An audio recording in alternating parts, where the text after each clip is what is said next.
الحمد لله وكفى وسلام على عباده الذين اصطفى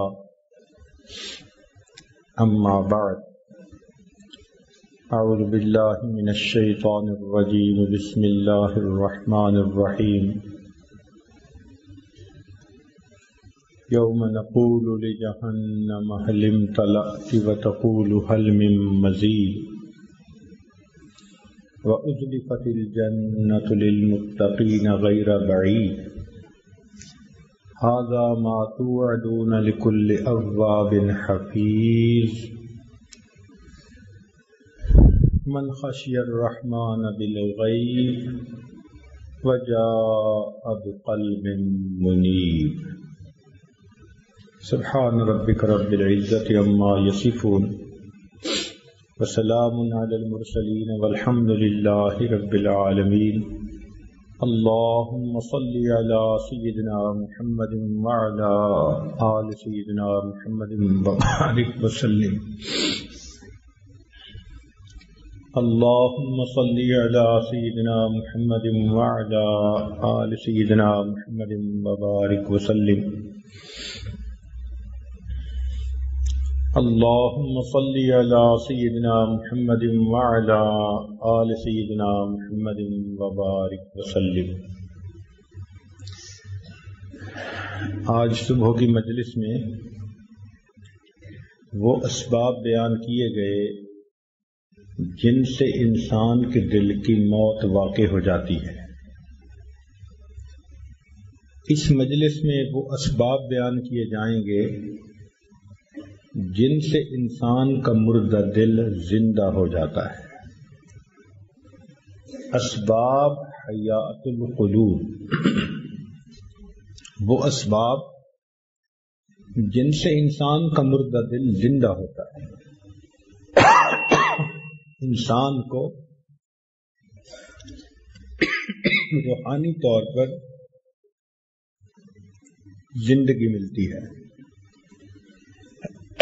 ایک بات ذہن میں رکھیں کہ جیسے ایک ہمارے جسم کی غذا ہے،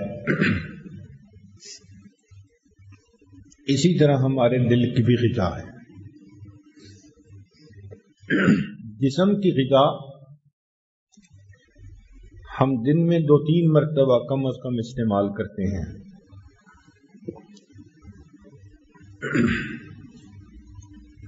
کھانا کھاتے ہیں، پانی پیتے ہیں، پھل، سبزیاں، مشروبات، یہ سب ہماری جسمانی غذا ہے۔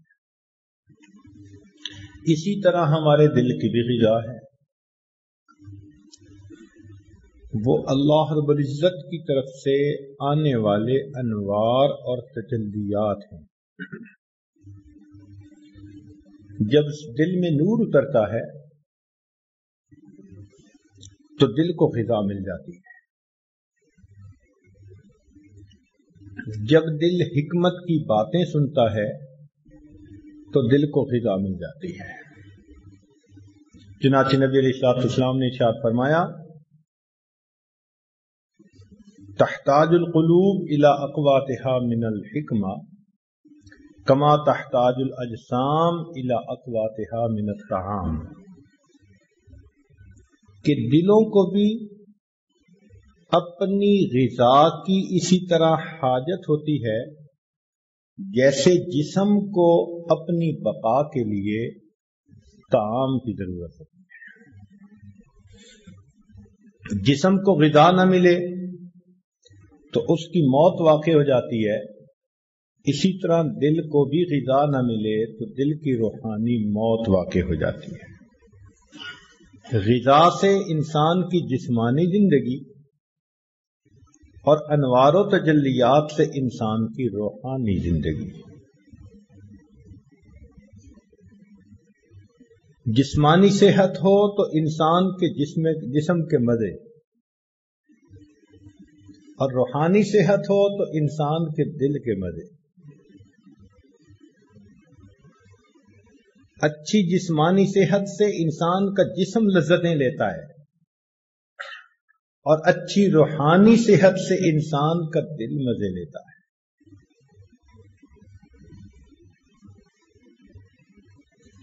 دل کی زندگی جسم کی زندگی سے زیادہ اہم ہے۔ کیوں؟ کہ جسمانی موت انسان کا دنیا سے رابطہ منقطع کر دیتی ہے، اور روحانی موت انسان کا پروردگار سے رابطہ منقطع کر دیتی ہے۔ لِكُلِّ شَيْءٍ إِذَا فَارَقْتَهُ عِوَضٌ وَلَيْسَ لِلَّهِ إِنْ فَارَقْتَ مِنْ عِوَضٍ۔ اے دوست، دنیا میں کسی چیز سے تو جدا ہوا، تیرے لیے اس کا کوئی نہ کوئی نعم البدل موجود ہے۔ اگر تو اللہ سے بچھڑ گیا، تیرے لیے اللہ کا کوئی بدل موجود ہے۔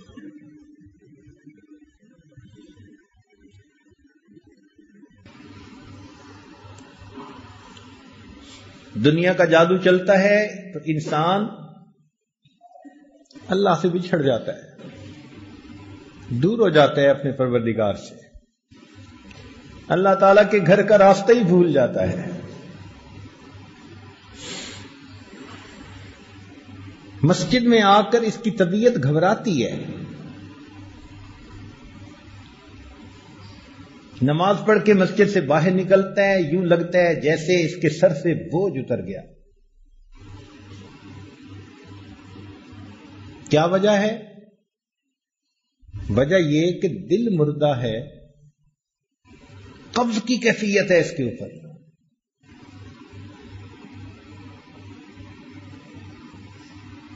چنانچہ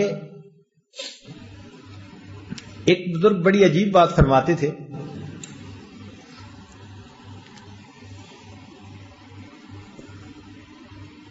فرماتے تھے یا عجبا من الناس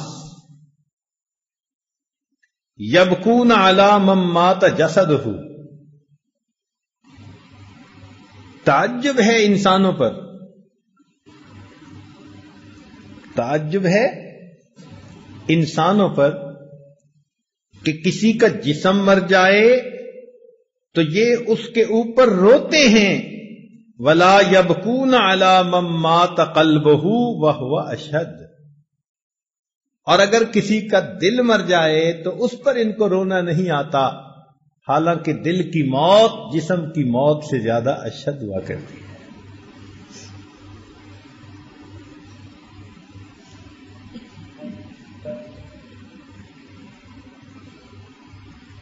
حسن بصری رحمۃ اللہ علیہ کے پاس ایک آدمی آیا، حضرت آپ وعظ فرماتے ہیں، درس قرآن دیتے ہیں، ہم پہ کوئی اثر نہیں ہوتا، لگتا ہے ہمارے دل سو گئے، لگتا ہے کہ ہمارے دل سو گئے۔ حسن بصری رحمۃ اللہ نے فرمایا کہ یہ نہ کہو ہمارے دل سو گئے، بلکہ یہ کہو کہ ہمارے دل مو گئے، مر گئے۔ وہ بڑا حیران ہوا، کہنے لگا حضرت دل مر کیسے گئے؟ فرمایا اے دوست، اگر کوئی شخص سویا ہوا ہو، اسے جھنجھوڑا جائے، وہ جاگ اٹھتا ہے، جو جھنجھوڑنے سے نہ جاگے سویا ہوا نہیں مویا ہوا ہوتا ہے۔ کسی بندے کے سامنے اللہ کا قرآن پڑھ کے سنایا جائے اور اس بندے کا دل اثر قبول نہ کرے، یہ اس دل کے موت کی پکی علامت ہوتی ہے۔ یہ سویا ہوا نہیں، یہ مویا ہوا دل ہے۔ اسی کو کہنے والے نے کہا دل مردہ دل نہیں ہے، اسے زندہ کر دوبارہ، کہ یہی ہے امتوں کے مرض کہن کا چارہ۔ ایک وقت تھا دلوں میں، سینوں میں دل زندہ ہوتے تھے، تیری نگاہ سے دل سینوں میں کانپتے تھے، تیری نگاہ سے دل سینوں میں کانپتے تھے، کھویا گیا ہے تیرا جذبے کلندرانہ۔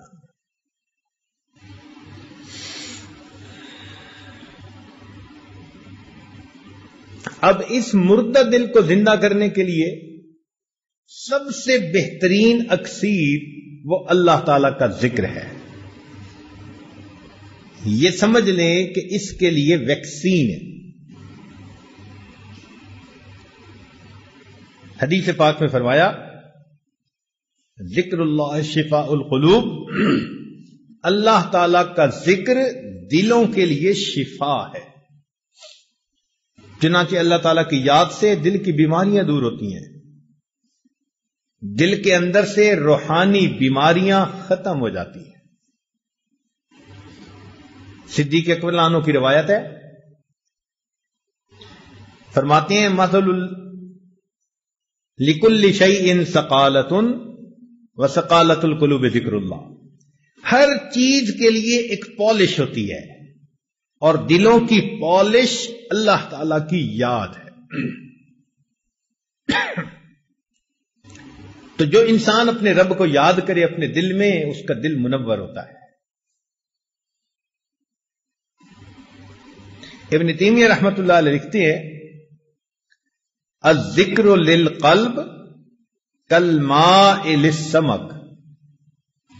دل کے لیے ذکر ایسا ہے جیسا کہ مچھلی کے لیے پانی ہوا کرتا ہے. مچھلی پانی کے بغیر زندہ نہیں رہتی، انسان کا دل اللہ کے ذکر کے بغیر زندہ نہیں رہتا. فَكَيْفَ يَكُونُ حَالُ السَّمْكِ إِذَا أُخْرِجَ مِنَ الْمَاءِ.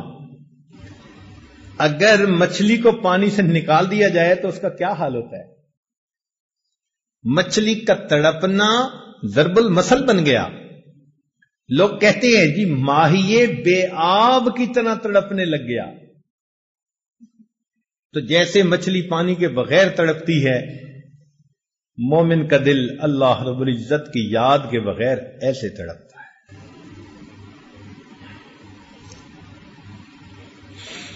چنانچہ ابن قیم رحمۃ اللہ علیہ نے الوابل الصیب میں ذکر کے 90 فائدے گنوائے ہیں. فرماتے ہیں کہ ذکر قوت القلوب ہے، دل کی غذا ہے.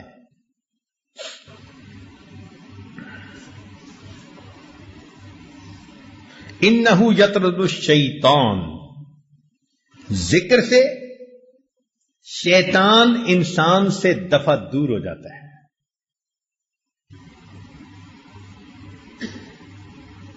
آپ دیکھیں دنیا کا یہ دستور ہے کہ جب کوئی فوجی کسی دشمن پہ قابو پاتا ہے تو سب سے پہلے اسے کہتے ہیں ہینڈز اپ. کیوں کہتا ہے؟ تاکہ اگر اس کے ہاتھ میں کوئی نقصان دہ چیز ہے تو وہ اس کے ہاتھ سے نکل جائے، ختم ہو جائے، خالی ہاتھ اوپر آ جائے. اس کو نقصان دہ چیز سے خالی کر دیتا ہے. بالکل اسی طرح شیطان جب انسان پر قابو پاتا ہے تو اس کے دل کو اللہ کی یاد سے غافل کر دیتا ہے.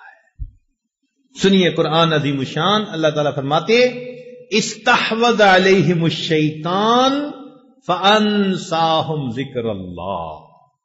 شیطان ان پر غالب آ گیا، شیطان نے ان کو اللہ کی یاد سے غافل کر دیا. اس لیے کہ یہ ہمارے پاس ایک مہلک ہتھیار ہے شیطان کے مقابلے میں، وہ ہمیں ہتھیار سے فارغ کر دیتا ہے. اور اگر انسان ذکر کرے تو اللہ تعالیٰ ارشاد فرماتے ہیں ان الذین اتقوا، بے شک جو میرے متقی لوگ ہیں، اذا مسہم طائف من الشیطان تذکروا، جب شیطان کی ایک جماعت ان پر حملہ آور ہوتی ہے وہ ذکر کرتے ہیں فاذا ھم مبصرون، اللہ ان کو بصیرت عطا فرما دیتے ہیں، شیطان سے بچ جاتے ہیں. تو ہماری پروٹیکشن شیطان سے اللہ رب العزت کے ذکر کے ذریعے سے. وَيَرْضَ الرَّحْمَٰنُ، اور ذکر سے رحمان خوش ہوتے ہیں. یزیل الحم والغم من القلب، ذکر کے کرنے سے انسان کے دل سے غم، پریشانی سب کچھ ختم ہو جاتا ہے۔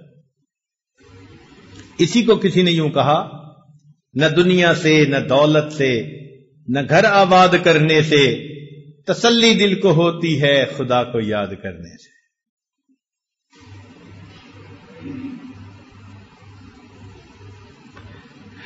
پھر ایک ذکر کا فائدہ یہ بھی ہے کہ یجلب لہ الفرح، جو شخص ذکر کرتا ہے یہ ذکر اس کے دل کو خوش کر دیتا ہے، ایک خوشی نصیب ہوتی ہے،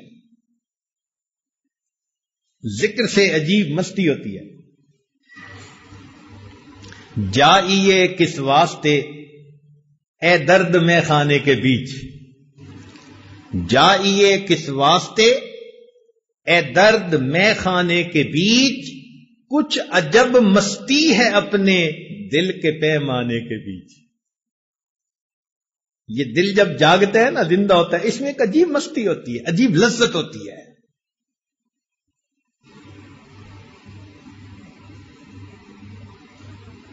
اسی کو حضرت باہو رحمت اللہ نے فرمایا، الف اللہ چمبے دی بوٹی مرشد من میرے وچ لائی ہو، نفی اسبات دا پانی ملیا ہر رگے ہر جائی ہو، اندر بوٹی مشک مچایا جان پھلن پر آئی ہو، جیوے مرشد میرا باہو جیں اے بوٹی لائی ہو۔ تو جن کے سینے میں یہ ذکر ہوتا ہے پھر قدر و قیمت کا انہی کو پتہ چلتا ہے۔ ایک فائدہ ذکر کا یہ ہے، ینور القلب والوجہ، انسان کا دل بھی منور ہوتا ہے، انسان کا چہرہ بھی منور ہوتا ہے۔ یہ عجیب بات ہے۔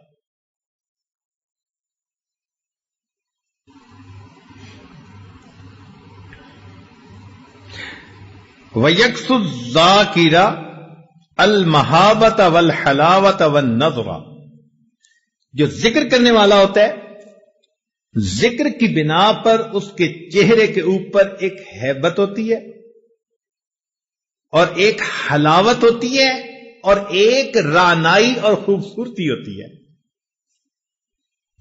اللہ والوں کے چہروں کو دیکھو، اللہ تعالی کی یاد کا نور ان کے چہروں پہ چمک رہا ہوتا ہے۔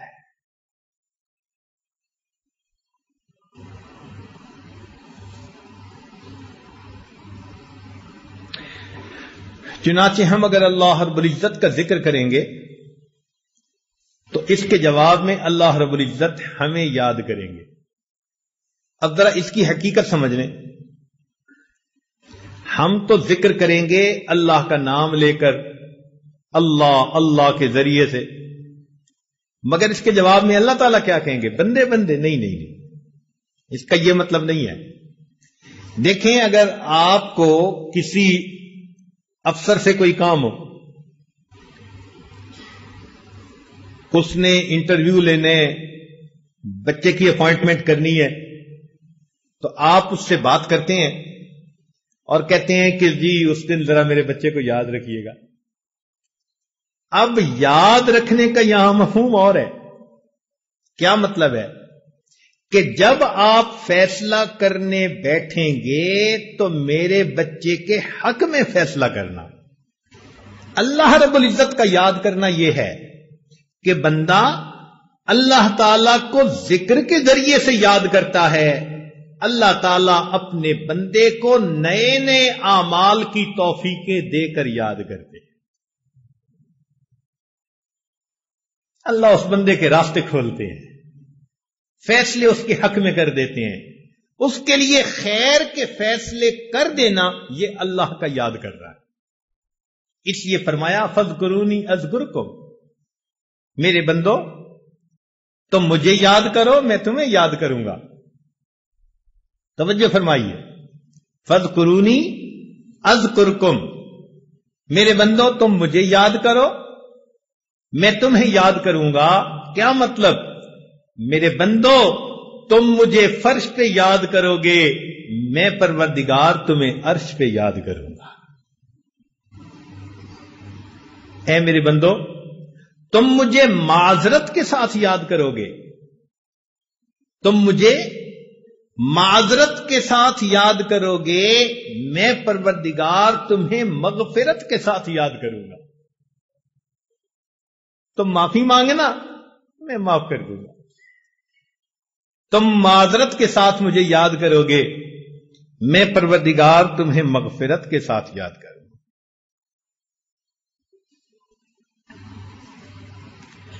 فاذکرونی اذکرکم، میرے بندو تم میرا احترام کرو گے، میں پروردگار مخلوق کے دلوں میں تمہاری عزتیں بٹھا دوں گا۔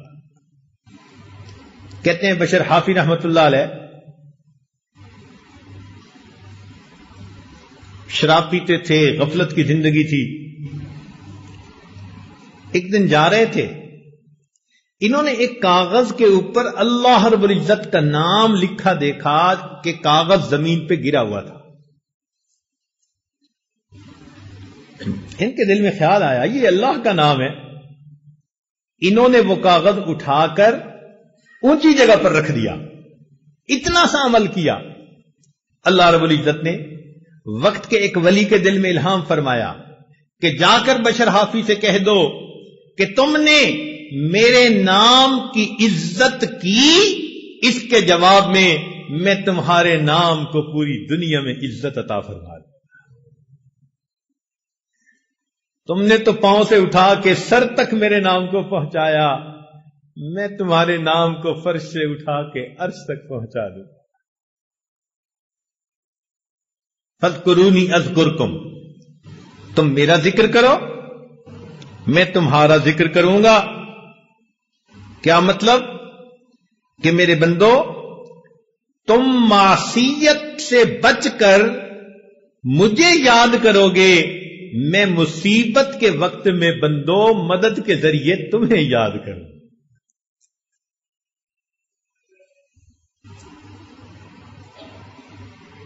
فاذکرونی اذکرکم، تم مجھے یاد کرو میں تمہیں یاد کروں گا۔ کیا مطلب؟ میرے بندو تم اپنی راحت کے لمحات میں مجھے یاد کرو گے، میں تمہاری زحمت کے اوقات میں تمہیں یاد کروں۔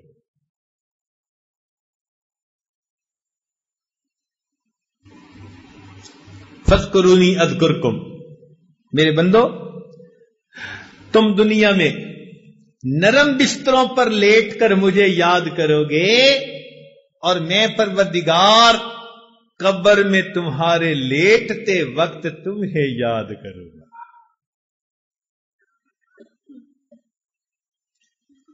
تو یہ ذکر انسان کے لیے شفا ہے۔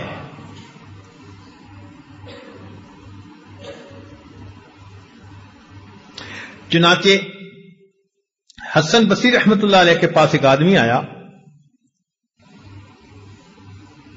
قال رجل للحسن یا ابا سعید اشکو الیک قسوۃ قلبی، اے ابو سعید میں آپ کے سامنے اپنے دل کی سختی کا شکوہ کرتا ہوں، میرا دل بہت سخت ہے۔ قال اذبہ بالذکر، فرمایا کہ تم ذکر کے ذریعے سے اپنے دل کو موم بنا لو۔ تو دل ذکر کے ذریعے سے موم ہوتا ہے، اس کے اندر رقت آ جاتی ہے، اس کے اندر خوف خدا آ جاتا ہے، اس کے اندر اللہ کی محبت آ جاتی ہے۔ یہ دل ذکر کے بغیر سل ہوتا ہے، اور جب ذکر کثرت سے کرے پھر سینے میں دل ہوتا ہے۔ اب فیصلہ ہم کریں کہ ہمارے سینے میں دل ہے یا ہمارے سینے میں سل ہے۔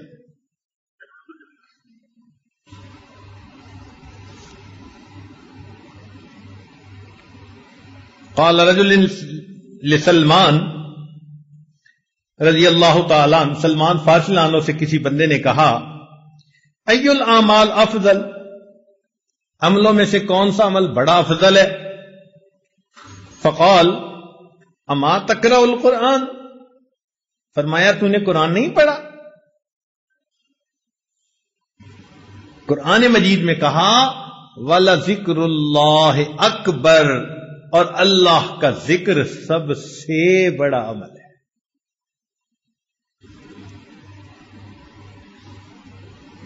اسی حدیث پاک میں آتا ہے مثل الذی یذکر ربہ والذی لا یذکر ربہ کمثل الحی والمیت، مثال اس شخص کی جو ذکر کرتا ہے اور جو نہیں کرتا زندہ اور مردہ کسی ہے۔ ہم اللہ تعالی کا ذکر کثرت کے ساتھ کریں، اتنا کریں کہ دل جاری ہو جائے، دل زندہ ہو جائے، ایک لمحہ بھی ہم اللہ کی یاد سے غافل نہ ہو۔ گو میں رہا رہی نے ستمہائے روزگار، لیکن تیرے خیال سے غافل نہیں رہا۔ دنیا کے کاموں میں ہم لگے ہوئے ہوں، کھیتی باڑی میں، تجارت میں، زراعت میں، مگر ہمارے دل اللہ کی یاد میں لگے ہوئے ہوں۔ ایسا دل بن جائے، ایک لمحہ بھی ہم اللہ کو نہ بھولیں۔ یہی تو ہمارے بزرگوں نے فرمایا کہ جو دم غافل سو دم کافر، جو سانس اللہ رب العزت سے غفلت میں گزر گیا، یوں سمجھ لو کہ وہ سانس کفر کی حالت میں گزر گیا۔ ایک لمحہ بھی اللہ سے غافل،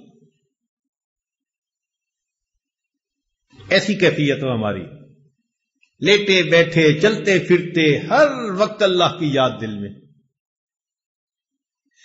یاد میں تیری سب کو بھلا دوں، کوئی نہ مجھ کو یاد رہے، تجھ پر سب گھر بار لٹا دوں، خانہ دل آباد رہے، سب خوشیوں کو آگ لگا دوں، غم سے تیرے دل شاد رہے، سب کو نظر سے اپنی گرا دوں، تجھ سے فقط فریاد رہے۔ اب تو رہے بس تادم آخر، ورد زباں اے میرے الہ، لا الہ الا اللہ، لا الہ الا اللہ۔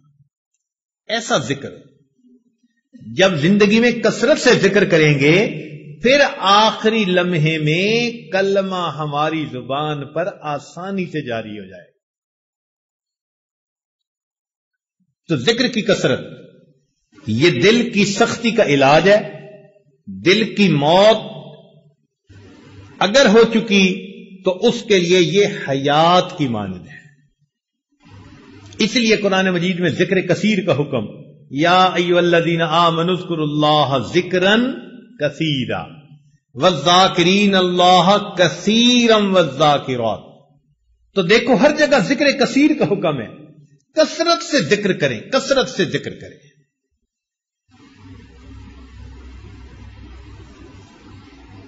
تو کثرت سے ذکر کرنے پر انسان کا دل زندہ ہو جاتا ہے، انسان کے دل میں نور آ جاتا، دل منور ہو جاتا ہے۔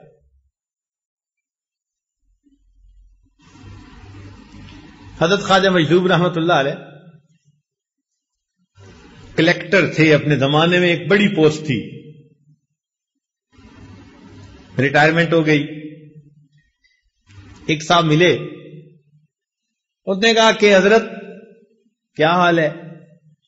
کیونکہ شاعر تھے تو شعراء حضرات بسا اوقات شعر میں جواب دے دیتے ہیں، آمد ہو جاتی ہے۔ تو حضرت نے شعر میں جواب فرمایا، سننے والے فرمایا، پنشن ہو گئی ہے کیا بات ہے اپنی، پنشن ہو گئی ہے کیا بات ہے اپنی، اب دن بھی ہے اپنا اور رات ہے اپنی۔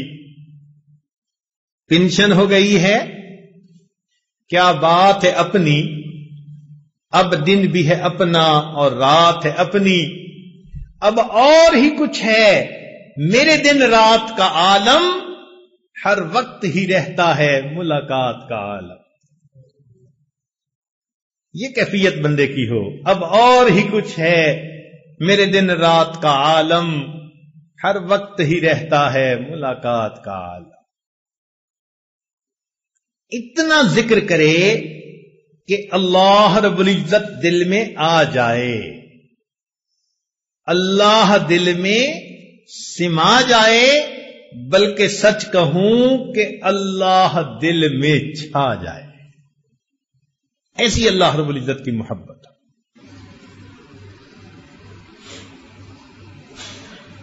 ایک بزرگ تھے، ان سے کسی نے پوچھا کہ حضرت کیا حال ہے؟ انہوں نے آگے سے شعر پڑھا. فرماتے ہیں میری زیست کا حال کیا پوچھتے ہو،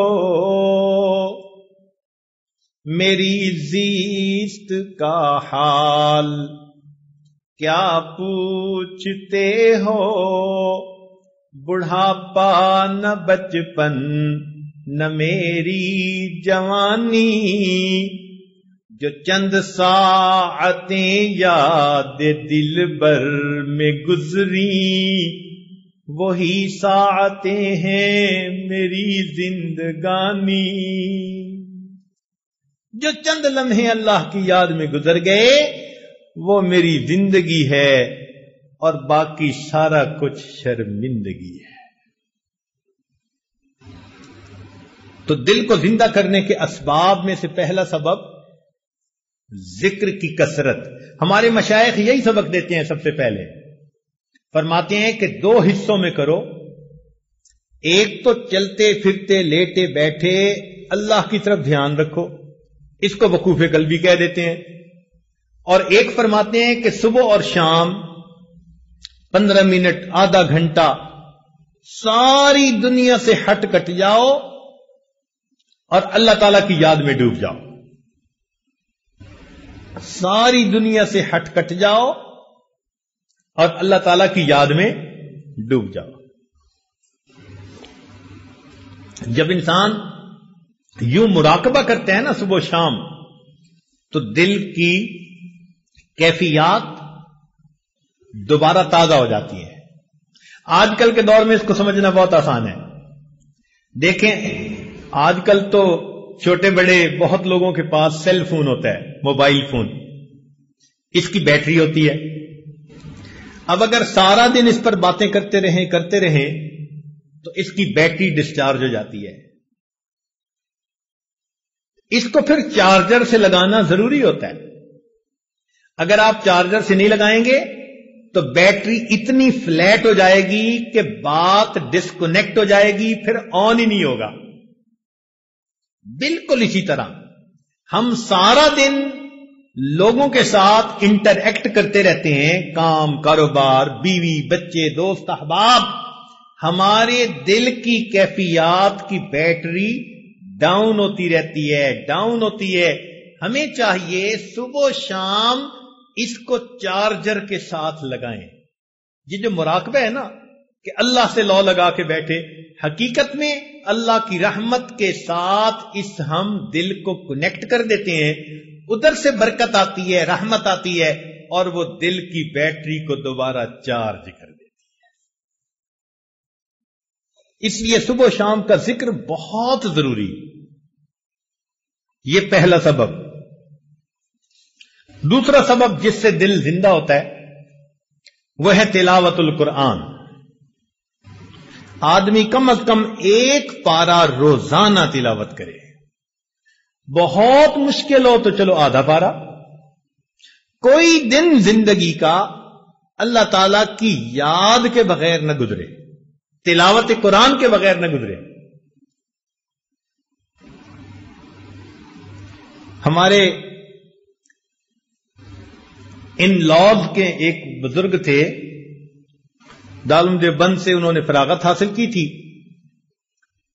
میری ایک مرتبہ ان کی ملاقات سوات میں ہوئی تو وہ کہنے لگے کہ میں امام العلماء والصلحاء حضرت خواجہ عبد المالک صدیقی رحمت اللہ علیہ سے بیعت ہوا، اور اس وقت انہوں نے فرمایا کہ 1 پارہ روزانہ تلاوت کرنا. فرمانے لگے کہ آج اس بات کو کہے 43 ایئرز گزر چکے ہیں، ان 43 سال میں ایک دن بھی میرے قرآن کی تلاوت میں ناغہ نہیں ہوا.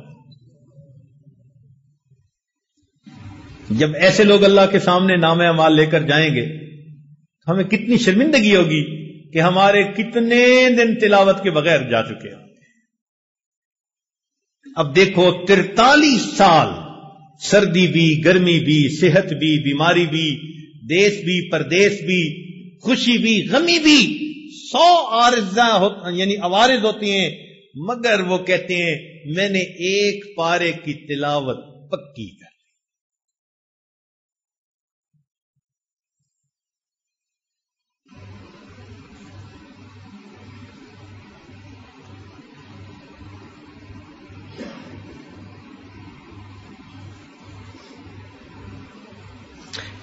چنانچہ عبداللہ ابن عباس عنہ فرمایا کرتے تھے من احب القرآن احب اللہ ورسولہ، جو شخص قرآن سے محبت کرتا ہے وہ اللہ رب العزت اور اس کے رسول سے محبت کرتا ہے، اور اللہ اور اس کے رسول اس بندے سے محبت کرتے ہیں. سیدنا عثمان ابن عفان رضی اللہ عنہ ایک عجیب بات فرماتے تھے. ان کو قرآن مجید کے ساتھ بہت عشق کا تعلق تھا، حتیٰ کہ ان کی شہادت بھی قرآن مجید کی تلاوت کرتے ہوئی.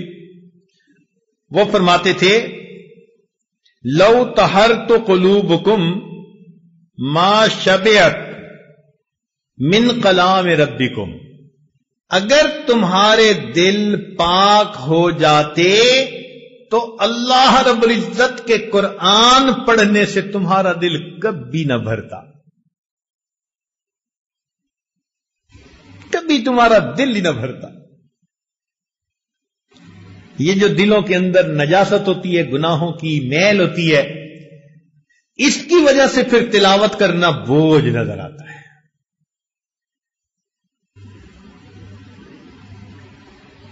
لاہور میں ایک مسجد میں درس قرآن دینے کا موقع ملا، تو جو وہاں کے امام خطیب تھے وہ کہنے لگے حضرت میرے ہاں ناشتے پہ چلیں. ہم ان کے ہاں چلے گئے. وہ بتانے لگے کہ حضرت میرے والد عاشق قرآن تھے. میں نے انہیں کہا کہ بھئی ہمیں ناشتے میں اتنا لطف نہیں آئے گا، آپ اپنے والد کی باتیں سنائیں، ہمیں اس میں مزہ زیادہ آئے گا. انہوں نے عجیب بات ایک سنائی. کہنے لگے کہ میرے والد صاحب کو کسی نے یہ کہہ دیا کہ اگر آپ ایک قرآن پاک روز تلاوت کریں اور 2 سال آپ کا یہ معمول رہے تو قرآن مجید کا فیض آپ کی آنے والی نسل میں جاری ہو جائے گا. کہنے لگے والد صاحب نے عمل کرنا شروع کر دیا، روزانہ ایک قرآن مجید پڑھتے ہیں، روزانہ ایک قرآن مجید. اب بتائیں کہ 2 سال کوئی تھوڑا وقفہ تو نہیں نہ ہوتا. انہوں نے مستقل 2 سال ایک قرآن مجید روز پڑھا.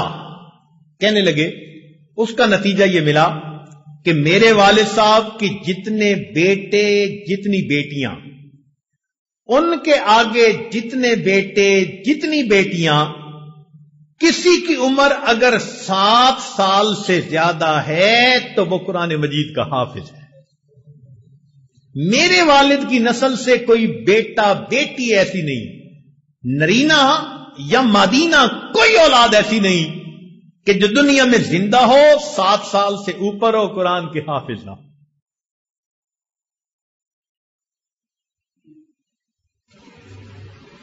اللہ اکبر کبیر. محبت والے لوگ ابھی بھی زندہ ہیں. ہمیں شجاع آباد کی طرف ایک جگہ جانا پڑا، اسے کہتے ہیں حافظ والا. واہ میرے مولا، اس پورے گاؤں کے اندر ایک گھر ایسا نہیں جس میں کوئی عورت یا مرد اللہ کے قرآن کا حافظ نہ موجود. پوری بستی کے اندر کوئی ایسا گھر نہیں. ابھی کچھ لوگ باقی ہیں جہاں میں. تو بھائی وہ تو پورے پورے قرآن کی تلاوت کرتے تھے. ہمارے لیے ایک پارہ تلاوت کون سا مشکل کام ہے.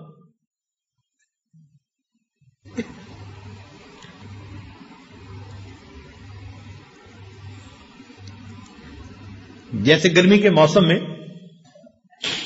ایک آدمی صحرا کا سفر کر رہا ہو نا، پسینہ آیا ہوا ہوتا ہے، حلق خشک ہوتا ہے، اور جی چاہتا ہے کہ پانی کا قطرہ کہیں سے مل جائے. اب ایسے بندے کو اگر ٹھنڈا اور بہترین شربت دیا جائے، وہ کتنی رغبت سے اس شربت کو پیتا ہے. اللہ والے اللہ کے قرآن کو اسی طرح پڑھتے ہیں کہ ہر آیت پڑھتے ان کو یوں مزہ آتا ہے جیسے پیاسے بندے کو شربت پینے کا مزہ آ رہا. آج کل کے نوجوان آئس کریم کھاتے ہیں جی، ونیلا آئس کریم. اچھا بھائی، کہتے ہیں جی کہ بس اس کو کھائیں تو ہر دفعہ کھانے کا مزہ. اللہ والوں کے دل کی یہی کیفیت، ان کو قرآن مجید کی ہر آیت پر اس طرح مزہ آتا ہے جس طرح ہمیں آئس کریم ہر دفعہ منہ میں لے جانے کا مزہ آتا ہے. اصل میں ہم اس مزے سے واقف نہیں نا، اس لیے، ورنہ آسان کام ہوتا ہے عشاء کے وضو سے فجر کی نماز پڑھ لینا. 40 سال عشاء کے وضو سے فجر کی نمازیں پڑھی ہمارے بزرگوں نے.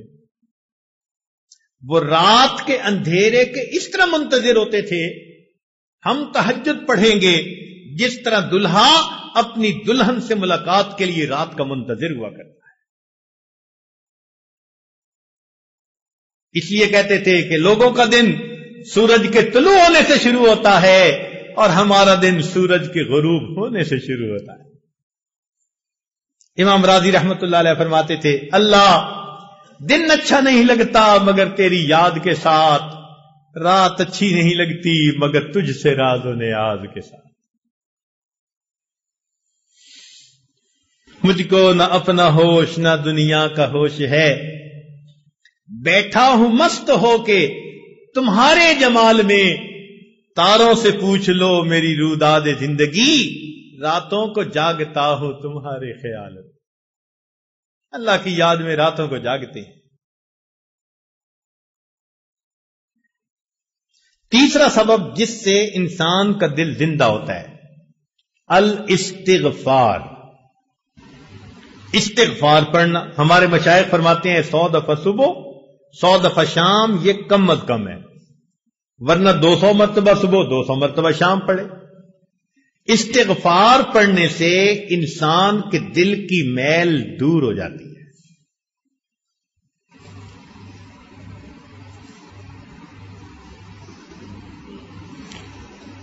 عائشہ صدیقہ رضی اللہ تعالیٰ عنہ نے روایت کی نبی علیہ السلام سے کہ طوبی لمن وجد فی صحیفتہ استغفارا کثیرا، مبارک ہو اس کو جو قیامت کے دن اپنے نامہ اعمال میں کثرت کے ساتھ استغفار لکھا دیکھے گا. اب بتاؤ یہ کتنا آسان کام ہے. آپ کام کر رہے ہیں، جو مرضی کر رہے ہیں، ڈرائیونگ کر رہے ہیں، استغفر اللہ اپنی زبان پہ رکھیں. استغفر اللہ کے لفظ پڑھنے میں کون سی مشکل ہے؟ آپ اس کو 1000 دفعہ پڑھ سکتے ہیں. یا تو پورا پڑھیں، استغفر اللہ ربی من کل ذنب واتوب الیہ. نہیں پڑھ سکتے تو فقط استغفر اللہ بھی پڑھیں گے تو برکت سے خالی نہیں رہے گے.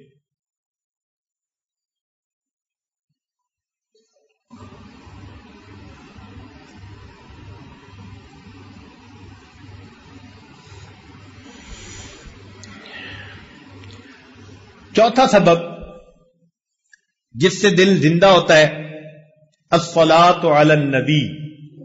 نبی علیہ الصلوۃ والسلام پر درود شریف کا پڑھنا. نبی علیہ السلام نے ارشاد فرمایا، من صلی علی واحدۃ صلی اللہ علیہ عشرا، جو ایک مرتبہ مجھ پر درود شریف پڑھتا ہے اللہ رب العزت اس بندے پر 10 مرتبہ رحمت نازل فرماتے ہیں.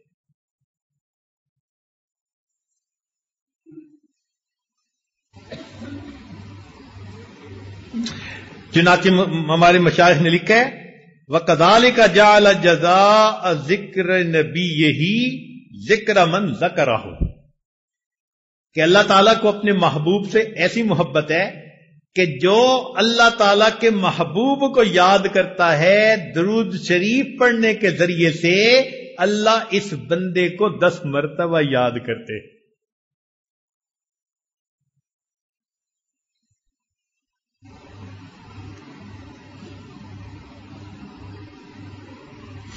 حدیث پاک میں آتا ہے من صلی علیہ صلاۃ واحدۃ، جس نے مجھ پر ایک مرتبہ درود شریف پڑھا، صلی اللہ علیہ عشر صلوات، اللہ تعالیٰ 10 رحمتیں نازل فرماتے ہیں. وحطت عنہ عشر خطیئات، اس کی 10 خطائیں اللہ معاف فرما دیتے ہیں. ورفعت لہ عشر درجات، اور جنت میں اس کے 10 درجے بلند فرما دیتے ہیں.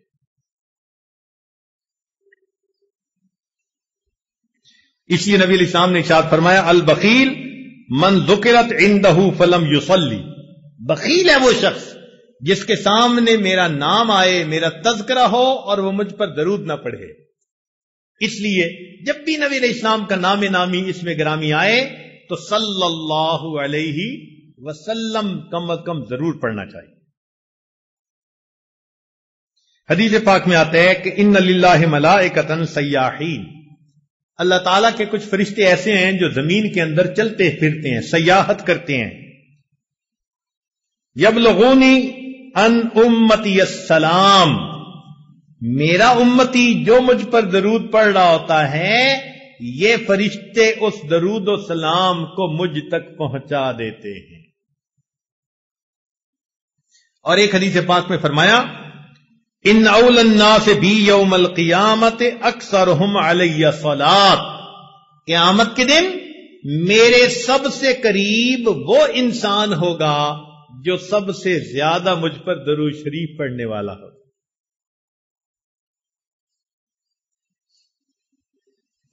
تو معلوم ہوا کہ ہمیں یہ سب اسباب عمل میں لانے ہیں.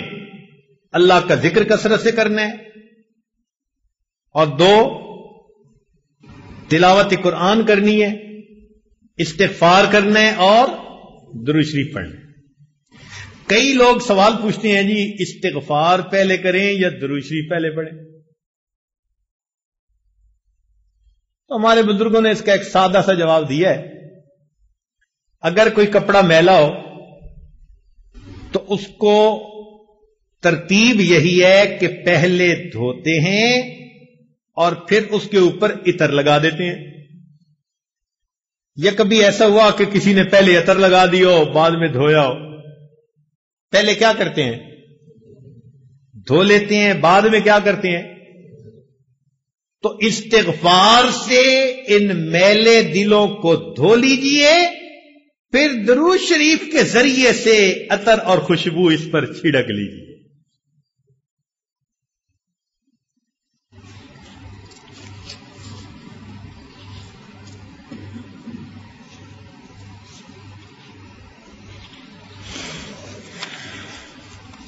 اگلا سبب جس سے کہ انسان کا دل زندہ ہوتا ہے، صحبت شیخ. اللہ تعالیٰ ارشاد فرماتے ہیں یا ایھا الذین آمنوا اتقوا اللہ وکونوا مع الصادقین، اے ایمان والو اللہ سے ڈرو اور سچوں کے ساتھ رہو، جن کے قول اور فعل میں تضاد نہیں ہوتا، جن میں درنگی نہیں ہوتی. ایسے لوگوں کی صحبت اختیار کرو. اس صحبت سے انسان کا دل بہت جلدی سنورتا ہے. ان اللہ والوں کے دل مقناطیس کی طرح ہوتے ہیں. جیسے لوہے کو مقناطیس کھینچتا ہے، اللہ کے بندوں کے دلوں کو اللہ والوں کے دل ایسے کھینچتے ہیں. تاثیر ہوتی ہے.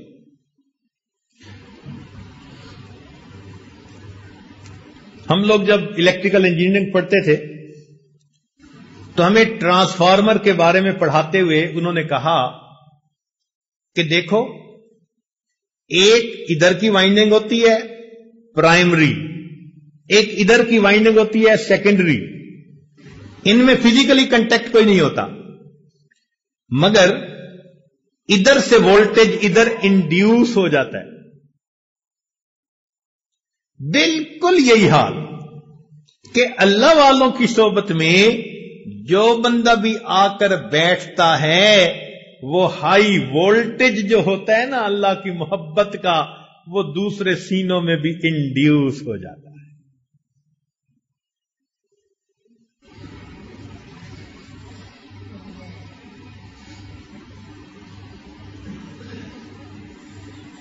الصحبت مؤثرۃ، صحبت کی تاثیر ہوتی ہے. صحبت صالح ترا صالح کند، صحبت طالع ترا طالع کند. نیکوں کی صحبت انسان کو نیک بنا دیتی ہے اور بدکار بندے کی صحبت انسان کو بد بنا دیتی ہے. علماء نے لکھا ہے کہ جو لوگ جانور پالتے ہیں نا، ان جانوروں کا بھی انسان پر اثر ہو جاتا ہے. مثال کے طور پہ جو لوگ گھوڑے پالتے ہیں نا، ان میں بہادری آ جاتی ہے. جو لوگ اونٹ پالتے ہیں ان میں ضد ہٹ دھرمی آ جاتی ہے. اور جو لوگ بکریاں پالتے ہیں ان میں عاجزی آ جاتی ہے.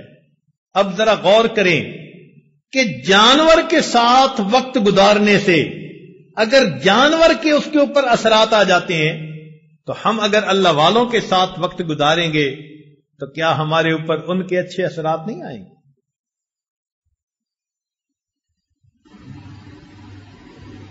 نہ پوچھن خرقہ پوشوں کی ارادت ہو تو دیکھ ان کو، یدے بیضا لیے بیٹھے ہیں اپنی آستینوں میں.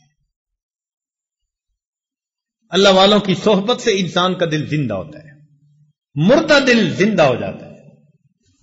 ایک لمحے کی صحبت. ہمارے ایک عالم تھے، وہ کہنے لگے کہ بیت کا تعلق تھا میرا شجاع آباد میں ایک بزرگ گزرے ہیں عبداللہ بہلوی رحمت اللہ علیہ. یہ نقشبندیہ سلسلہ کے بزرگ تھے، بڑے عالم تھے. ان کا درس تفسیر بڑا مشہور تھا. رمضان المبارک میں درس تفسیر دیتے تھے، اور ملک سے مدارس میں جو علماء ہوتے تھے نا تفسیر کا مضمون پڑھانے والے، وہ ان کے پاس جا کر تفسیر کا دورہ کیا کرتے تھے. تفسیر کا دورہ کرتے تھے. علماء کو بہت فیض ملا ان سے. تو ان عالم کی بیعت ان سے تھی. کہتے ہیں ایک دن ابا میرے دل میں خیال آیا میں جاؤں اپنے حضرت کو ملوں. ان کے پاس گیا، ان کو ملا. پھر میں نے تھوڑی دیر بعد اجازت مانگی واپسی کی، کیونکہ پیچھے مدرسہ تھا اور مجھے سبق پڑھانے تھے. جو تعلیم و تعلم سے تعلق رکھتے ہیں نا علماء، ان کو بہت وقت کا پابند ہونا پڑتا ہے کہ طلباء ہوتے ہیں ان کا ورنہ وقت ضائع ہوتا ہے. کہنے لگے جب میں نے حضرت سے اجازت مانگی تو حضرت نے فرمایا کہ مولانا کچھ وقت ہمارے پاس بھی رہو. میرے دل میں خیال آیا ساری زندگی میں نے پڑھنا پڑھانا ہے. میں نے فون کر دیا اور محتمم کو بتا دیا کہ جی میں 3 دن شیخ کی خدمت میں رہنا چاہتا ہوں، میرا سبق میرے فلاں دوست کو کہہ دیں، وہ پڑھا دیں گے، تو لبا کا نقصان نہیں ہوگا. میں 3 دن رہا. کہتے ہیں کہ 3 دن شیخ کی صحبت میں رہنے کا نتیجہ یہ نکلا کہ جب لوٹ کر میں واپس گھر آیا تو آنے والے 3 سال میں ایک مرتبہ بھی میری تہجد قضا نہ ہوئی. 3 راتوں کا بدلہ یہ ملا کہ 3 سال میں ایک مرتبہ بھی میری تہجد قضا نہ.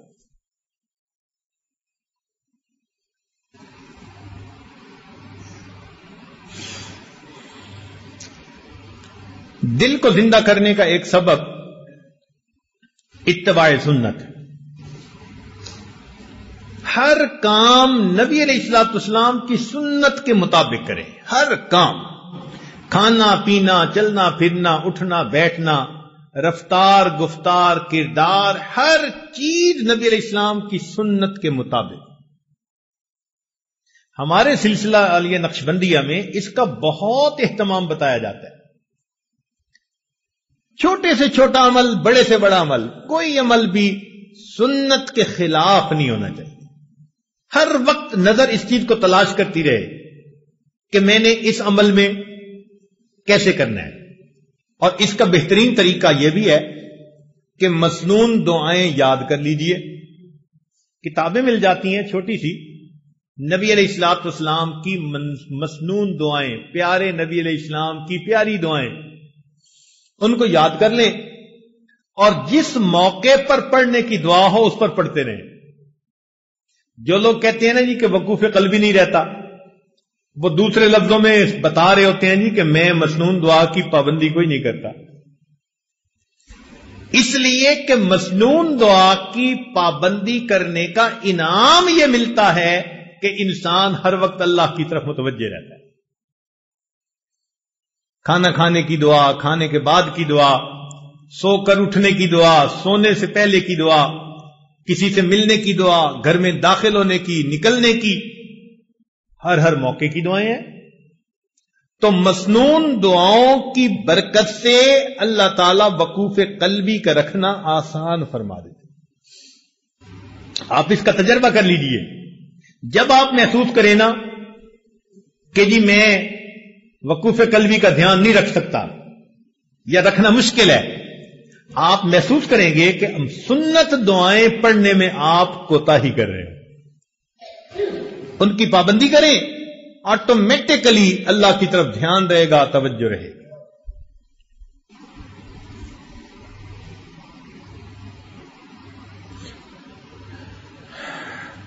دل کو زندہ کرنے کا ایک اور عمل قیام اللیل، تہجد کی نماز. چنانچہ جو لوگ چاہتے ہیں کہ اللہ رب العزت سے تعلق ہو، ان کی محبت دل میں ہو، ہم اللہ تعالیٰ کے مقبول بندوں میں شامل ہو جائیں، ان کو چاہیے کہ رات کے آخری پہر میں چند رکعت نفل اللہ کے حضور ضرور پڑھا کریں. اللہ تعالیٰ فرماتے ہیں والذین یبیتون لربہم سجدا وقیاما. حدیث پاک میں آتا ہے افضل الصلاۃ بعد المکتوبۃ قیام اللیل، کہ 5 فرض نمازوں کے بعد سب سے افضل نماز تہجد کی نماز ہے. قیل للحسن، حسن رحمت اللہ علیہ سے یہ کہا گیا ما بال المتہجدین احسن الناس وجہا، کیا وجہ ہے کہ تہجد پڑھنے والوں کے چہرے بڑے منور ہوتے ہیں، ان کے چہروں پہ بڑا نور ہوتا ہے. قال، انہوں نے جواب دیا لأنہم خلو بالرحمن فألبسہم نور من نورہ، اس لیے کہ وہ اللہ کے ساتھ تنہائی میں عبادت میں وقت گزارتے ہیں، اللہ اپنے نور کو ان کے چہروں پر پالش کر دیتے ہیں.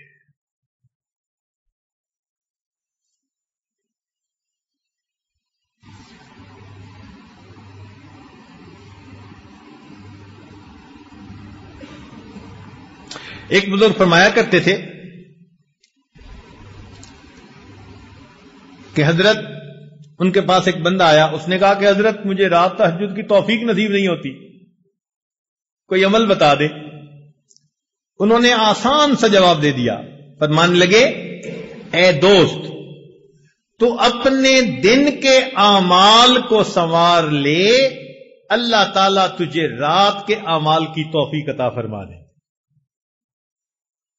ہم دن میں جو نافرمانیاں کرتے ہیں نا، ان کی وجہ سے رات کی عبادت سے محروم کر دیے جاتے ہیں.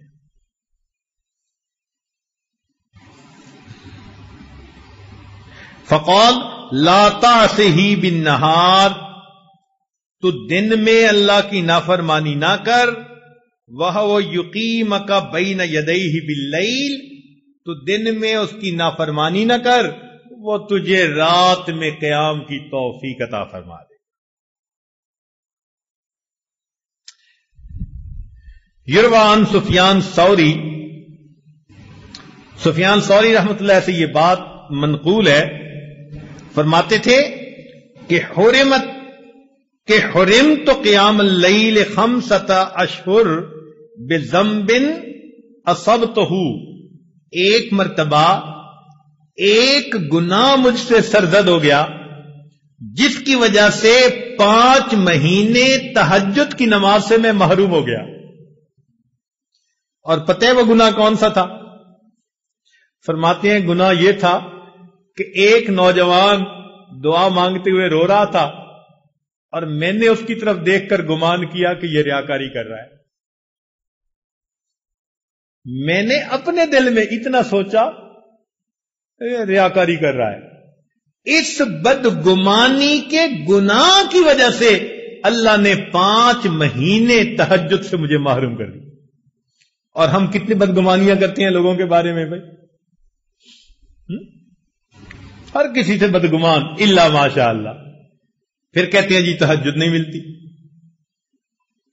اور پھر بعض دوست تو ایسے ہیں جو بڑے مطمئن ہوتے ہیں، اور جی ہم سارا دن مدرسے میں قرآن پڑھاتے ہیں، حدیث پڑھاتے ہیں، رات تہجد نہ پڑی تو کیا ہوا، ثواب تو مل ہی جاتا ہے۔ تو بھئی صحابہ کرام سارا دن سبزیاں بیچتے تھے، جو وہ رات کو تہجد کا اتنا اہتمام کرتے تھے، وہ کیا کرتے تھے؟ وہ بھی تو سارا دن دین کے کام میں لگے رہتے تھے نا، فرسان بالنہار ہوتے تھے، اور پھر اللہ ان کو رہبان باللیل بنا دیا کرتے،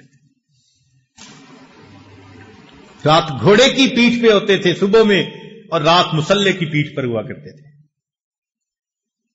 تو یہ تو نفس ہمیں مطمئن کر دیتا ہے نا کہ کوئی بات نہیں اگر تہجد کی توفیق نہیں ملتی۔ اچھا ایک بات ذرا توجہ سے سنیں کہ ایک تو ہے ہمارا سوچنا ہم تہجد پہ نہیں اٹھتے،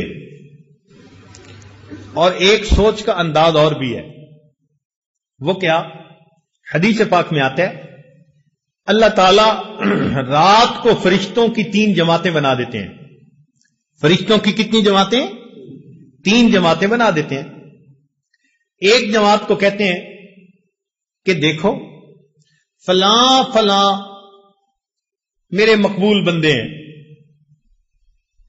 تم جاؤ اور ان کو پر مار کے جگا دو، یہ تہجد میں اٹھنے کا وقت ہے، یہ اٹھیں گے مجھ سے مانگیں گے، میں پروردگار ان کی جھولیوں کو بھر دوں گا۔ چنانچہ یہ لوگ سوئے ہوئے ہوتے ہیں، نہ گھڑی کا الارم نہ کوئی اور، اچانک ان کی آنکھ کھل جاتی ہے، یہ اللہ تعالی کی طرف سے فرشتے اٹھا دیتے ہیں ان کو، اچانک آنکھ کھل جاتی ہے، دل میں ارادہ لے کے سوتے ہیں 3 بجے اٹھنے، 3 بجے آنکھ کھلتی ہے، تو اللہ تعالیٰ کے فرشتے جگا دیتے ہیں۔ اور پھر دوسرے گروپ کو اللہ فرماتے ہیں کہ جاؤ فلاں فلاں فلاں میرے ناپسندیدہ بندے ہیں، میں انہیں پسند نہیں کرتا، تم جاؤ اور ان کو تھپکی دے کے سلا دو، یہ میرے نیک مقبول بندوں کے اٹھنے کا وقت ہے، اور میں نہیں چاہتا کہ اس موقع پر یہ مجھے اپنی شکل دکھائیں۔ رات کے 1 بجے تک جاگتے رہیں گے، 2 بجے تک جاگتے رہیں گے، جب تہجد کا وقت شروع ہو جائے گا نیند آ جائے گی۔ آپ شادی بیاہ پہ دیکھیں، لوگ پروگرام بناتے ہیں آج شادی کی رات ہے جی ساری رات جاگیں گے، ساری رات نہیں جاگتے، جب تہجد کا وقت شروع ہوتا ہے سارا مجمع سو جاتا ہے، گھر کی عورتیں سو جاتی ہیں، مرد سو جاتی ہیں، مہمان بچے سب سوئے پڑے ہوتے ہیں، وہ سوئے نہیں ہوتے، ان کو سلا دیا جاتا ہے۔ تو یوں بھی تو ہم سوچ سکتے ہیں نا کہ ہم تہجد نہیں پڑھتے، نہیں، شاید ہم سے کوئی ایسا گناہ ہوتا ہے، اللہ تعالی اس برکت والے وقت میں ہماری شکل دیکھنا پسند ہی نہیں کرتے۔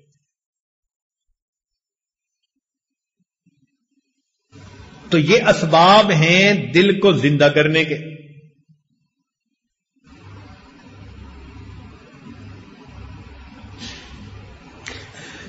ایک آخری سبب الدعا، یہ جتنے اعمال ہیں یہ بندہ کر لے، اس سے بھی ابھی کام نہیں ہوتا، ایک قدم اور آگے۔ وہ کیا کہ سب کچھ کر کے پھر اللہ سے فریاد کرے، پھر اللہ سے مانگے۔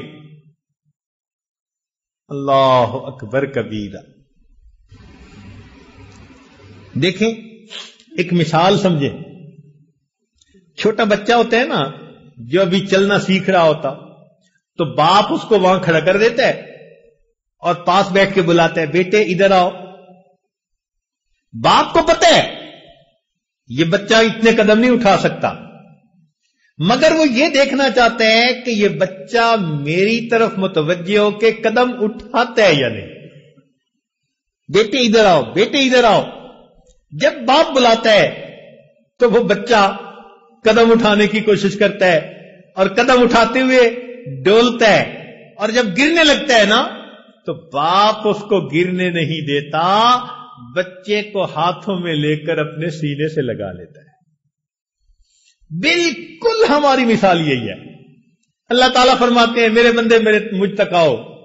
اس پروردگار کو پتہ ہے یہ بندے ہیں، یہ کمزور ہیں، ان کے پیچھے نفس لگایا ہے، شیطان لگایا ہے، ان کی ہمت نہیں ہے یہ پہنچ سکیں، مگر وہ تو یہ دیکھنا چاہتے ہیں نا کہ میری طرف توجہ کر کے قدم اٹھاتا کون ہے۔ جو ہمت کر لیتا ہے، قدم اٹھاتا ہے، کہیں ڈولنے بھی لگتا ہے، اللہ تعالیٰ ڈولنے نہیں دیتے، اس بندے کو اپنی رحمت کی چادر میں چھپا لیتے۔ سنیے قرآن عظیم الشان، اللہ تعالیٰ فرماتے ہیں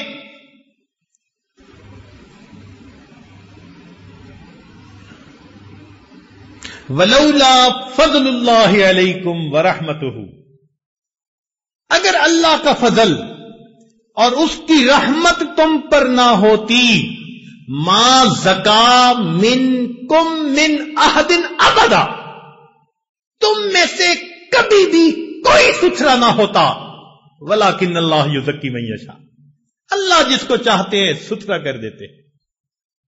تو ستھرا ہونا تمہارے بس میں نہیں ہے۔ ولولا فضل اللہ علیکم، تو معلوم ہوا کہ یہ سب کچھ کر کے بھی رات کو اللہ کے سامنے دامن پھیلانا پڑے گا۔ مولا ہمارے اعمال پر معاملہ نہیں سنورتا۔ آپ نے قرآن مجید میں فرما دیا ولولا فضل اللہ علیکم ورحمتہ، اگر اللہ کا فضل نہ ہوتا، اس کی رحمت نہ ہوتی، ما زکا منکم من احد ابدا، تم میں سے کوئی کبھی بھی ستھرا نہ ہو سکتا، ولیکن اللہ یزکی من یشاء، اللہ جس کو چاہتے ہیں اس کو ستھرا کر دیتے۔ اے مولا میں اس وقت دامن پھیلائے بیٹھا ہوں، آپ سے آپ ہی کو چاہتا ہوں، اللہ رحمت کی نظر کر دیجئے، تیری ایک نگاہ کی بات ہے، میری زندگی کا سوال ہے کہ اللہ رحمت کی ایک نظر ڈال دیجئے، میری بگڑی بنا دیجئے، میری کشتی پار لگا دیجئے، میں نے جھولی پھیلا دی ہے۔ اللہ دنیا کے فقیروں کو دیکھا، بڑے دروازے کے سامنے جاتے ہیں، اونچی صدا لگاتے ہیں، مولا یہ تو کائنات کا سب سے بڑا دروازہ، میں اس دروازے کے سامنے ہوں۔ اے اللہ دنیا کا فقیر کسی دروازے سے خالی چلا جائے، توقع ہوتی ہے دوسرے دروازے سے مل جائے گا، مگر جو تیرے دروازے سے خالی اٹھا، مولا اس کے لیے کوئی دوسرا دروازہ دے۔ آپ ہی مہربانی فرما دیجئے، اور اللہ آپ ہی میری بگڑی بنا دیجئے۔ اللہ سے عاجزی کے ساتھ رو رو کے دعائیں مانگیے، پھر دیکھیے اللہ کی رحمت کیسے برستی ہے۔ اے اللہ میں آپ کے در پر آیا ہوں، یہاں سے لوٹ کے کہیں نہیں جا سکتا، میرے لیے کوئی دوسرا دروازہ نہیں۔ تنگ دستی کے جو عالم میں گھبراتا ہوں، اے اللہ بہت پریشان کر دیا حالات نے، در در کے دھکے کھا لیے، اب تیرے دروازے پہ آ پہنچا۔ تنگ دستی کے جو عالم میں گھبراتا ہوں، پر درے غیر پہ جاتے ہوئے کتراتا ہوں۔ اللہ میں غیر کے دروازے پہ نہیں جاتا۔ دنیا کہتی ہے عامل کے پاس چلے جاؤ، فلاں جگہ چلے جاؤ، اللہ کہیں نہیں جاؤں گا، مسجد میں ہوں، تیرے دروازے پہ ہوں، اب میں کسی اور طرف نہیں جاتا۔ تنگ دستی کے جو عالم میں گھبراتا ہوں، پر درے غیر پہ جاتے ہوئے کتراتا ہوں۔ ہاتھ پھیلانے میں محتاج کو غیرت کیسی، شرم آتی ہے کہ بندہ تیرا کہلاتا ہوں۔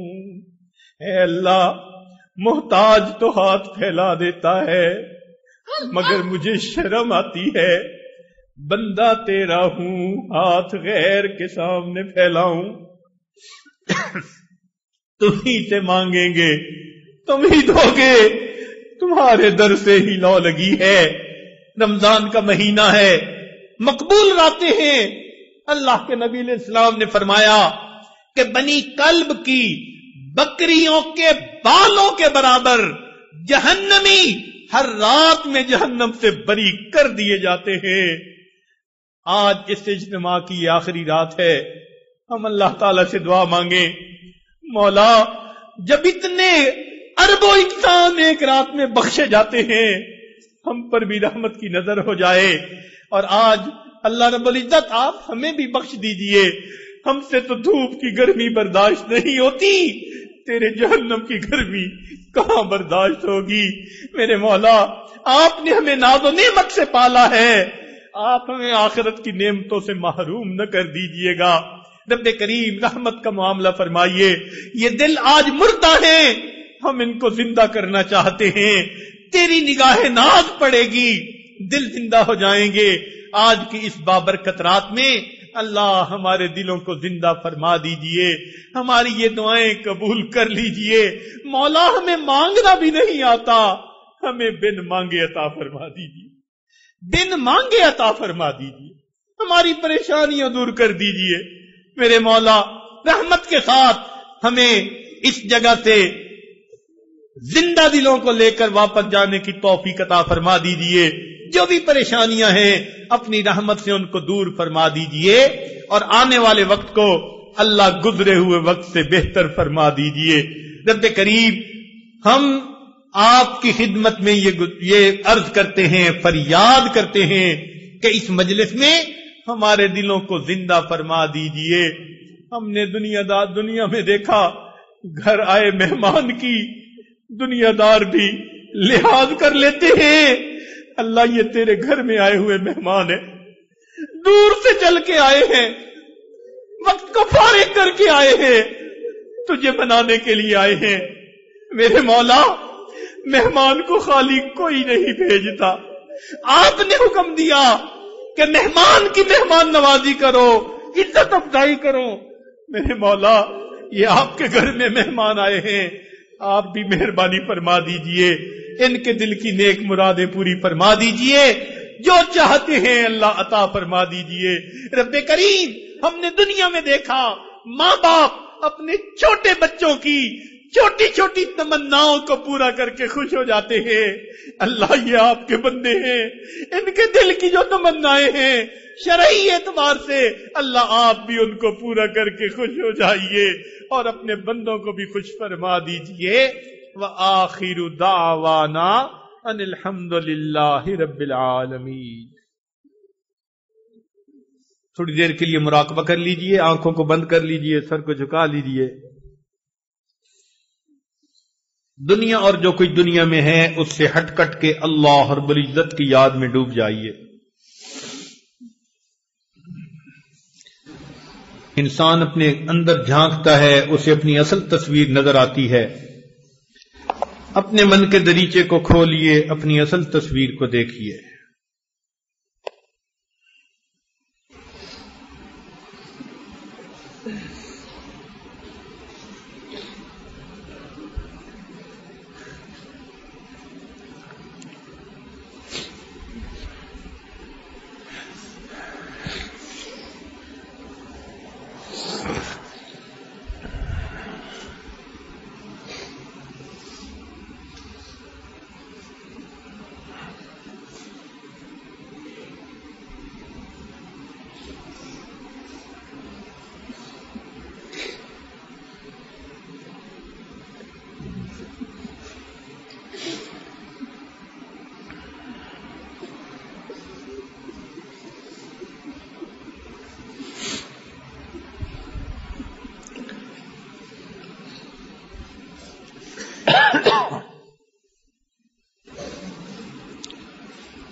مالی دا کم پانی دینا تے بھر بھر مشکاں پاوے، مالی دا کم پانی دینا تے بھر بھر مشکاں پاوے، تے مالک دا کم پھل پھل لانا، او لاوے یا نہ لاوے،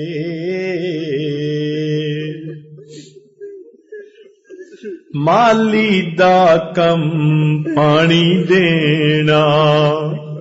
اللہ، آپ کے یہ بندے چند دن آپ کے گھر میں ٹھہرے، عبادت کی، نمازیں پڑھی، اپنی طرف سے پانی دے ڈول ڈالتے رہے، مالی دا کم پانی دینا تے بھر بھر مشکاں پاوے، مالی دا کم پانی دینا تے بھر بھر مشکاں پاوے، تے مالک دا کم پھل پھل لانا، او لاوے یا نہ لاوے،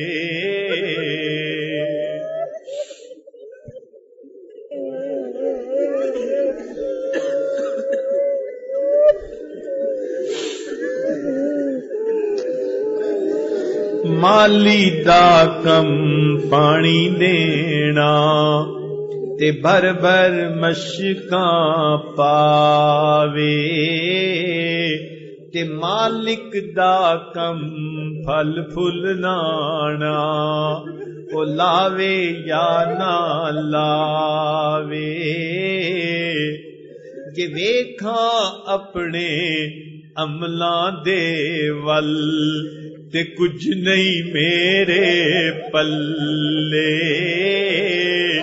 جے ویکھاں اپنے عملاں دے ول تے کچھ نہیں میرے پلے، جے ویکھاں تیری رحمت دے ول تے بلے بلے بلے،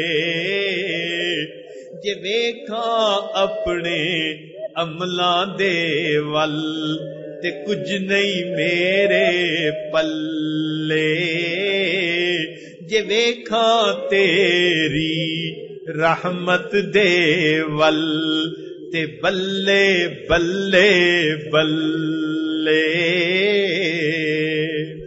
عدل کریں تے کمب دے جاویں اچیاں شاناں والے،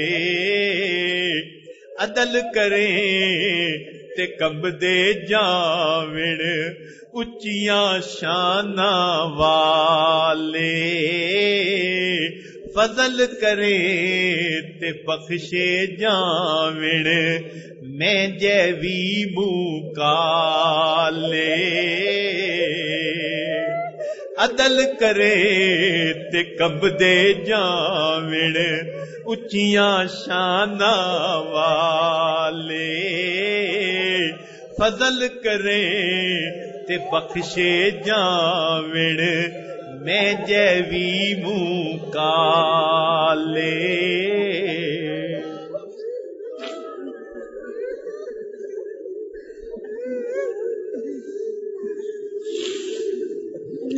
لا الہ الا اللہ محمد الرسول اللہ۔ دعا کر لیجئے، سبحان ربی العلی وہاب اللہم صلی علی سیدنا محمد وعلی آل سیدنا محمد وبارک وسلم۔ اے مالک، ہم آپ کے عاجز مسکین بندے ہیں، ہمارے گناہوں کو معاف فرما، ہماری خطاؤں سے درگزر فرما، ہمارے عیبوں کی پردہ پوشی فرما، اللہ ہماری نگاہوں کو پاک فرما، ہمارے دلوں کو صاف فرما، ہمارے سینوں کو اپنی محبت سے لبریز فرما، اپنے عشق کی آتش ہمارے سینوں میں پیدا فرما، ہمارے انگ انگ سے اپنے ذکر کو جاری فرما، روئے روئے سے اپنے ذکر کو جاری فرما، ہڈی ہڈی بوٹی بوٹی میں اپنی محبت پیدا فرما۔ اے مولا، جو گناہ ہم نے دن میں کیے معاف فرما، جو راتوں میں کیے معاف فرما، جو محفل میں کیے معاف فرما، جو تنہائیوں میں کیے معاف فرما، جو گناہ یاد ہیں معاف فرما، جو کر کے بھول گئے وہ بھی معاف فرما۔ میرے مولا، آپ کے بندے آپ کے دروازے پر آئے ہیں، اللہ ان کے گناہوں کو معاف فرما دیجئے اور رحمت سے ان کی جھولیاں بھر دیجئے، اللہ کرم کے معاملے فرما دیجئے۔ میرے مولا، بڑی امید لے کر آئے ہیں، دل میں اللہ بڑی امید لے کر آئے ہیں، آپ بڑے قریب ہیں۔ میرے مولا، رحمت کا معاملہ فرمائیے، ہمارے گناہ بہت زیادہ صحیح مگر آپ کی رحمت اس سے بھی زیادہ ہے، اللہ مہربانی فرما دیجئے، کرم کا معاملہ فرمائیے۔ اے اللہ، اس سے پہلے کہ لوگ ہمیں کلمہ پڑھائیں، اللہ ہمیں اپنے اختیار سے کلمہ پڑھنے کی توفیق عطا فرما۔ اے اللہ، اس سے پہلے کہ ہماری آنکھیں ظاہر کی بند ہو جائیں، من کی آنکھیں کھلنے کی توفیق عطا فرما۔ اس سے پہلے کہ لوگ ہمیں غسل دیں، اللہ ہمیں غسل توبہ کرنے کی توفیق عطا فرما۔ اے اللہ، اس سے پہلے کہ ہمیں کفن پہنا دیا جائے، اللہ ہمیں تقوی کی پوشاک پہننے کی توفیق عطا فرما۔ اور اس سے پہلے کہ ہماری نماز پڑھی جائے، اللہ ہمیں نماز کی حضوری نصیب فرما۔ اور اس سے پہلے کہ قیامت کے دن آپ کے سامنے پیشی ہو، اللہ ہمیں اپنی بارگاہ میں قبولیت عطا فرما۔ میرے مولا، زندگی میں کبھی بھی بے سہارا نہ فرما، کبھی بھی بے آسرا نہ فرما، کبھی بھی اپنی رحمت سے دور نہ فرما۔ اللہ، کبھی بھی نفس اور شیطان کے حوالے نہ فرما، کبھی بھی کفار کے حوالے نہ فرما۔ ہمیشہ اپنی رحمتوں کی ٹھنڈی چھاؤں نصیب فرما، اپنی پشت پناہی عطا فرما۔ اے اللہ، اس محفل میں کتنے نوجوان ہیں آج سچی توبہ کرنا چاہ رہے ہیں، میرے مولا آج تو گرم خون بھی معافیاں مانگ رہا ہے، اللہ معاف کر دیجئے۔ اے رب کریم، اگر آپ نے ان کو اٹھا دیا، دھتکار دیا، شیطان بہکائے گا، نفس بھٹکائے گا، جوانیاں ضائع ہو جائیں گی، میرے مولا رحمت فرما دیجئے، توبہ قبول کر لیجئے، آئندہ نیکوکاری کی زندگی عطا فرما دیجئے، اپنی رحمت کے ساتھ ہماری ان دعاؤں کو قبول کر لیجئے۔ اے اللہ، ہم آپ کے بندوں کے دل دکھاتے رہے، ان کے حقوق میں کوتاہیاں کرتے رہے، اے اللہ آپ کے بندوں کے لیے وبال جان بن کر پھرتے رہے۔ آج احساس ہوا ہم نے حقوق العباد میں کوتاہی کی، اے اللہ ہم توبہ کرتے ہیں، آئندہ ہمیں حقوق العباد پورا کرنے کی توفیق عطا فرما دیجئے۔ اور اے اللہ کرم کے معاملے فرمائیے، پریشانیوں کو دور کر دیجئے، کاروبار کو اچھا کر دیجئے۔ اے اللہ، جو اولاد کے طلبگار ان کو اولاد نرینہ عطا فرمائیے، جو صاحب اولاد ان کی اولادوں کو نیکوکار بنا دیجئے، فرما بردار بنا دیجئے، ماں باپ کی آنکھوں کی ٹھنڈک بنا دیجئے۔ اللہ اولاد کے غموں سے بچا لیجئے، اولاد کے دکھوں سے بچا لیجئے، میرے مولا رحمت کا معاملہ فرما دیجئے، ہماری ان دعاؤں کو قبول فرمائیے۔ اے اللہ، امت مسلمہ کو عزت رفتہ نصیب فرما، ہمارے تینوں حرم کی حفاظت فرما۔ اے اللہ، پوری دنیا میں جہاں بھی مسلمان پریشان ہیں، سب کی پریشانیوں کو دور فرما۔ اے اللہ، ہمارے اس ملک کو دین کا قلعہ بنا اور ہمیں شریعت و سنت والی زندگی گزارنے کی توفیق عطا فرما۔ اے اللہ، جو اس ملک کے دشمن ہیں اللہ ان کو ہدایت نصیب فرما۔ رب کریم، جو اس ملک سے اے اللہ محبت کرتے ہیں اور اس میں دین لاگو ہونا دیکھنا چاہتے ہیں، اللہ ان کی عمروں میں برکتیں عطا فرما۔ میرے مولا اسلام کا بول بالا فرما، رب کریم رحمت کا معاملہ فرما۔ اے اللہ جن لوگوں نے دعاؤں کے پیغام بھیجے، خط لکھے، فون کیے، سب کی نیک مرادوں کو پورا فرما اور انہیں بھی ان دعاؤں میں حصہ نصیب فرما۔ ہمارے والدین عزیز، اقارب، مشائخ، دوست، احباب، بہن بھائی جو بھی فوت ہو چکے، اللہ سب کی مغفرت فرما، اور جن کی آپ نے مغفرت کر دی قرب کے اعلیٰ درجات عطا فرما۔ رب کریم آپ نے قرآن مجید میں فرمایا وَأَمَّا السَّائِلَ فَلَا تَنْهَرْ، سوالی کو جھڑکی نہ دو، انکار نہ کرو۔ اللہ جب ہم کمزوروں کو حکم ہے ہم سوالی کو جھڑکی نہ دے، اے اللہ ہم بھی تو آپ کے در کے سوالی ہیں، میرے مولا ہمیں جھڑکیاں دے کے واپس نہ بھیجیے۔ رب کریم رحمت کا معاملہ فرمائیے، ہمارے اٹھے ہاتھوں کو قبول کر لیجئے، کرم کے فیصلے فرما دیجئے۔ اے اللہ ہماری ان دعاؤں کو اپنی رحمت سے قبول فرمائیے۔ ربنا تقبل منا انک انت السمیع العلیم، تب علینا انک انت التواب الرحیم۔